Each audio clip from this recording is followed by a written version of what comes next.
Les amis, j'espère que vous allez tous bien. On se retrouve aujourd'hui avec une nouvelle vidéo d'actualité. On va parler d'un nouveau Français qui doit intégrer l'UFC. Et ouais, ça fait plaisir.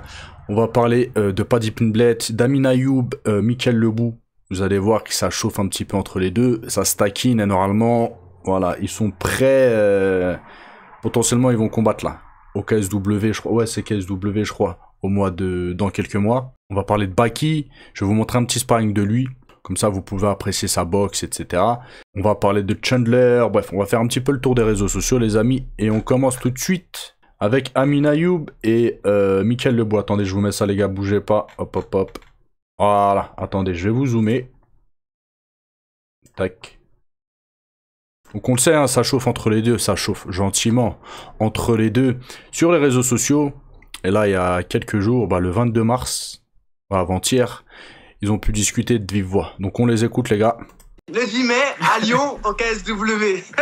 Ouais, je pense qu'Amin, il a tout dit. Normalement, on est plutôt tombé d'accord, les deux parties. Il reste au KSW de mettre en œuvre ce qui doit être fait. Mais on n'a plus de temps à perdre, Mika, on n'a plus de temps à perdre. Ça fait 2 ans que je te cherche, t'as bientôt 40 ans. C'est le moment, il n'y a plus le temps. Comme tu as dit, t'es un peu le papy, t'es un peu le gardien des portes. C'est à moi de passer ce test et on va voir comment ça va se passer le mai.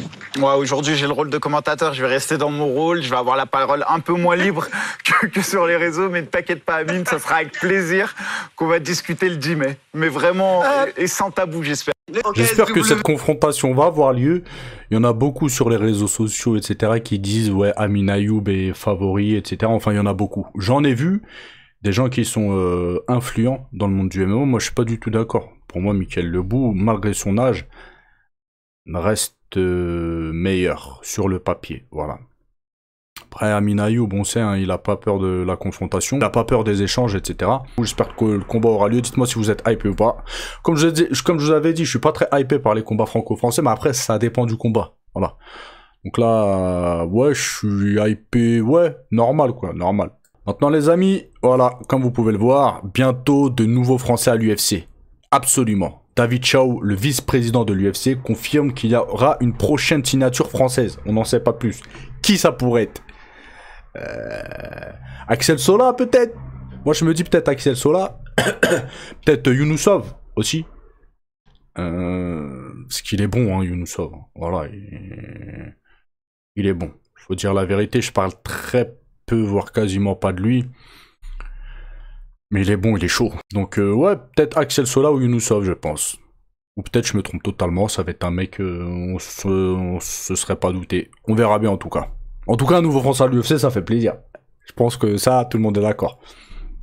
Maintenant, les amis, on va parler de lui, Black M, qui doit faire son premier combat en boxe anglaise.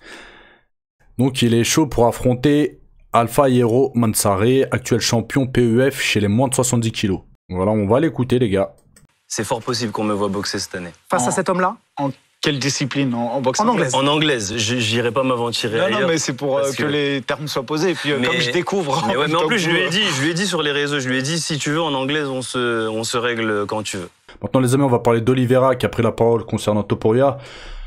Bon, moi, je suis totalement d'accord avec Topuria, parce qu'il a expliqué, en gros, il a dit que quand quelqu'un change de catégorie, il mérite pas de combattre directement pour le titre, dans l'autre catégorie. Et moi, par rapport à ça, je suis plutôt d'accord. Voilà. C'est pas tu changes de catégorie, tu combats le champion directement. À moins que ce soit une catégorie inférieure. À la rigueur, là, pourquoi pas. Imaginons le champion des 93 kilos, il va chez les 84 kilos. Vas-y, vas-y. À la rigueur. Champion contre champion, il est de la catégorie du dessus, vas-y. Mais qu'une catégorie du dessous aille dans la catégorie du dessus et combattre directement pour la ceinture, non, je trouve pas ça légitime. Faut qu'il prouve, en fait. Et Charles Oliveira, il est d'accord avec ça. Après, bon, lui, ça ne l'arrange pas. Lui, il veut combattre pour le titre. Donc, forcément, voilà, il va tenir ce genre de discours. Mais c'est un discours qui s'entend et qui a du sens. Topuria, voilà, même s'il est champion, il est fort, etc. Cousin, tu fais tes preuves. Au moins, tu fais un combat, au minimum. Un combat dans la catégorie du dessus. Si tu gagnes, tu combats pour le titre. Mais tu peux pas venir comme ça. Non, non. Après, bon, il y en a, je pense, qui seront pas d'accord avec ça. Moi, c'est mon point de vue, c'est aussi le point de vue de Charles Oliveira et de bien d'autres, voilà. Justement, en parlant de Charles Oliveira, il a dit quoi? Je veux combattre pendant l'International Fat Week. Makhachev aussi. Allez, l'UFC, faisons en sorte que ça se produise. C'est le combat que tout le monde veut. Non, absolument pas. Non. Non, non, j'aime bien hein, Oliveira, etc. Tout ce que vous voulez, il n'y a pas de problème. Mais pas envie de les revoir combattre. Voilà, du moins pas pour l'instant. Il y a d'autres prétendants, je pense. Voilà. Donc non, je suis pas du tout hypé par cela. Je pense que vous aussi, les gars. Hein. Donc on verra bien. En tout cas, il y a du monde sur la corde à linge. Il y a du monde qui veut affronter Islam Makhachev. Maintenant, les amis, on va parler de Paddy Pimblett qui envoie un avertissement à Michael Chandler. Bon, pour rappel, vous vous rappelez, là, il y a quelques temps, Dustin Poirier a expliqué que pour placer une soumission, Chandler lui mettait les doigts dans le nez et il tirait. D'accord? Et il avait expliqué qu'il avait mordu les doigts de Chandler et que s'il avait pu lui bousiller ses doigts, lui couper, il les aurait coupés en fait. Et ben là, Paddy Pimblett est d'accord avec ça et il a dit la même chose. Que si en gros Chandler devait lui faire ça, et ben Paddy Pimblett le morderait jusqu'à lui couper les doigts. Donc il y en a beaucoup qui disent ouais John Jones pas fair play, etc. Mais je vous ai dit les gars, là c'est des milliers, des centaines de milliers de dollars, pour certains des millions. C'est des vrais fighters, ils ont pas le même mental que nous. Et donc s'ils peuvent faire des coups bas, ils le font, et ils le font tous. Voilà, ils le font tous, sauf que John Jones c'était un stade avancé du bail. Voilà. Mais pratiquement, je pense, tous les combattants, s'ils peuvent faire des coups de crasse, ils le font. Voilà. C'est quelque chose de normal. Je vous ai dit, même en sparring, il y en a des fois, ils le font. Ils pincent, machin, nanana. Et c'est que du sparring. Maintenant, on va parler de Topuria contre Islam Makhachev. Bon, il y a eu plein de rumeurs, etc. Comme quoi ils devraient s'affronter, etc. On entend tout et n'importe quoi.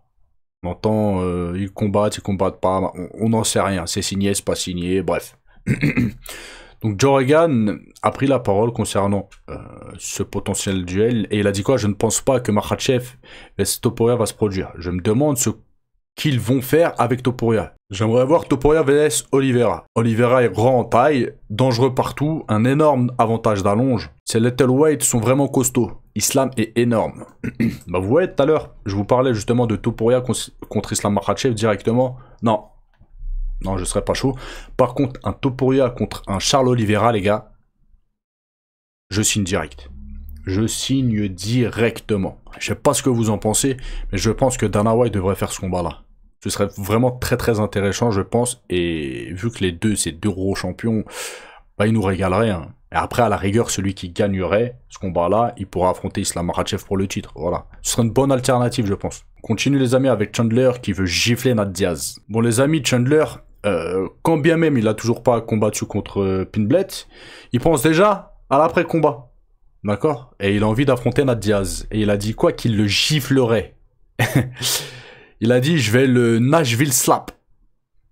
En référence à la fameuse Stockton Slap de Nate Diaz. Voilà. Quand il mettait des gifles aux gens, Nate Diaz, il disait c'est la Stockton Slap.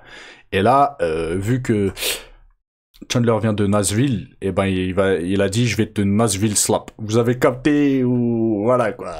Les jeux de mots éclatés au sol. Maintenant les amis, on va parler de Baki, on va avoir un petit sparring de lui.